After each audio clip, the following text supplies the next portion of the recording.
Very good morning students, I am your class teacher. आज मैं आपको हिंदी में क्लास सेकंड का व्याकरण शिल्पी बुक में पाठ 1 जिसका नाम है भाषा तथा भाषा के रूप। पाठ 1 इसका नाम है भाषा तथा भाषा के रूप पढ़ाऊंगी।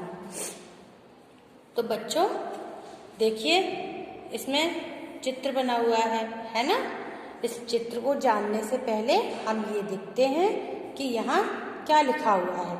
तो आइए हम इसे पढ़ते हैं। बच्चों, हम जो भी बोलते हैं, मतलब हम लोग जो भी बोलते हैं वह सब किसी न किसी भाषा के माध्यम से ही बोला जाता है। मतलब हम लोग जो भी बोलते हैं, जो भी बात करते हैं, वह किसी न किसी भाषा के माध्यम से ही बोला जाता है। यदि भाषा नहीं होती, यदि भाषा नहीं होती तो हम एक दूसरे की बातों को नहीं समझ पाते, है ना। यदि भाषा नहीं होती तो हम एक दूसरे की बातों को नहीं समझ पाते ना। यदि भाषा ही नहीं होती तो हम बोल ही नहीं पाते, और जब बोल ही नहीं पाते तो हम एक दूसरे की बातों को कैसे समझते, है ना। इसीलिए यहाँ कहा गया है कि यदि भाषा नहीं होती तो हम एक दूसरे की बातों को नहीं समझ पाते। भाषा शब्द संस्कृत की भाष धातु से बना है। भाषा शब्द जो है वो संस्कृत की भाष धातु से बना है। भाष का अर्थ है बोलना। भाष का अर्थ क्या है? बोलना। बोलना हमारे जीवन में बहुत ही आवश्यक है। बिना बात किए हम रह ही नहीं सकते ना। तो बोलना हमारे जीवन में बहुत आवश्यक है। जब तक हम बोलेंगे नहीं तब तक हम अपने मन की बात किसी से नहीं कह सकेंगे। आप सोचिए, यदि हम बोलेंगे ही नहीं तो कैसे कोई हमारे मन की बात को समझ पाएगा, है ना। तो जब तक हम बोलेंगे ही नहीं तब तक हम अपने मन की बात किसी से नहीं कह सकेंगे और दूसरों की बातें समझ नहीं सकेंगे। यदि दूसरा बोलेगा नहीं, जैसे हम नहीं बोलेंगे तो दूसरा हमारी बात नहीं समझ पाएगा। उसी तरह से जब दूसरा व्यक्ति नहीं बोलेगा तो हम कैसे समझेंगे कि वो क्या बताना चाह रहा है, क्या है उसके मन में, है ना। तो जब तक हम बोलेंगे नहीं तब तक हम अपने मन की बात किसी से नहीं कह सकेंगे और दूसरों के मन की बातें समझ नहीं सकेंगे। अब देखिए, ये चित्र बना हुआ है, इसे आप देखिए, पढ़िए और समझिए। आपकी सभी की बुक में बना हुआ है ये चित्र सेकंड क्लास में। तो उस चित्र को देखिए, उसमें क्या लिखा है उसे पढ़िए और समझिए। ये आपको दिख रहे हैं, ये अंकल खड़े हैं, इनके हाथ में क्या है? ये बहुत सारे बलून एक डंडे पर बंधे हुए हैं। इन अंकल के हाथ में बहुत सारे बलून इस डंडे पर बंधे हुए हैं और ये 2 बच्चे खड़े हुए हैं यहाँ पर, है ना। तो देखिए, इन अंकल के हाथ में जो बलून है, इन अंकल को हम क्या कहेंगे? गुब्बारे वाले अंकल, है ना, गुब्बारे वाले अंकल। तो देखिए, गुब्बारे वाले अंकल आवाज लगा रहे हैं, गुब्बारे ले लो गुब्बारे। कैसे बुलाते हैं गुब्बारे वाले अंकल? गुब्बारे बेचते हैं तो गुब्बारे ले लो गुब्बारे। नीले पीले लाल बैगनी गुब्बारे ले लो। मतलब उनके पास जितने भी कलर के गुब्बारे हैं वो सारे कलर के नाम ले रहे हैं कि नीले पीले लाल बैगनी गुब्बारे ले लो।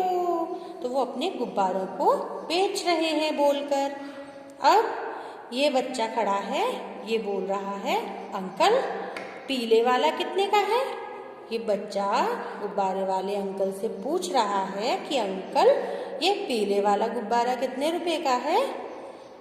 और ये दूसरा बच्चा अंकल से पूछ रहा है, अंकल लाल वाला कितने का है? मतलब इसने पूछा पीले वाला कितने का है, तो इसको पीला वाला पसंद है। तभी तो हमें पता चला, जब इसने पूछा पीले वाला कितने का है, तभी तो हमें पता चला कि इसको पीला वाला पसंद है। इसने लाल वाले गुब्बारे के लिए पूछा, तभी हमें पता चला कि इस बच्चे को लाल वाला बलून पसंद है ना। तो बच्चों, आपने देखा गुब्बारे वाला आवाज लगाकर गुब्बारे बेच रहा है। कैसे बेच रहा है वो गुब्बारे? आवाज लगाकर। कैसे लगाई आवाज उसने?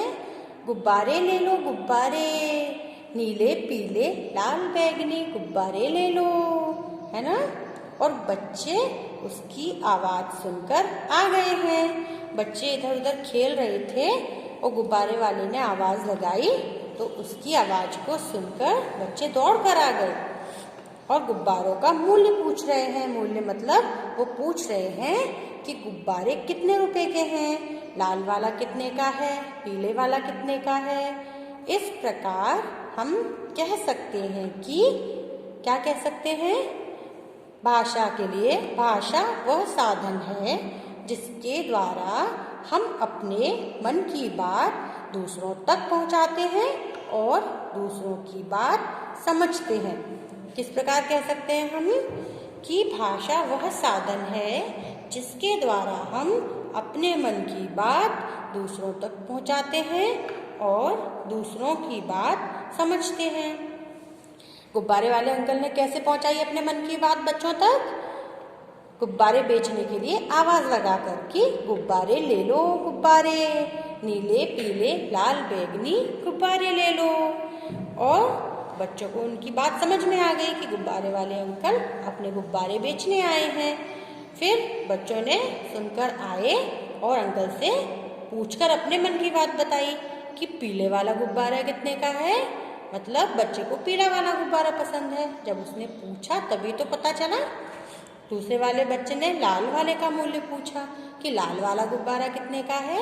जब उसने लाल वाले गुब्बारे का मूल्य पूछा तभी तो गुब्बारे वाले को पता चला कि इस बच्चे को लाल वाला गुब्बारा पसंद है ना। इस तरह हम कह सकते हैं कि भाषा वह साधन है जिसके द्वारा हम अपने मन की बात दूसरों तक पहुंचाते हैं और दूसरों की बात समझते हैं। तो बच्चों, आपको समझ में आया कि भाषा किसे कहते हैं? भाषा से हम अपने मन की बात दूसरों तक पहुंचाते हैं और दूसरों के मन की बात को हम समझते हैं। तो बच्चों, आज मैंने आपको पाठ 1 भाषा तथा भाषा के रूप का पार्ट 1 पढ़ाया है। कल यानी कि नेक्स्ट क्लास में मैं आपको इसका दूसरा पार्ट पढ़ाऊंगी, यानी कि भाषा के रूप। कल मैं आपको भाषा तथा भाषा के रूप का दूसरा पार्ट पढ़ाऊंगी, यानी कि भाषा के रूप। ठीक है बच्चों, तो आज के लिए इतना ही। Thank you. Have a nice day.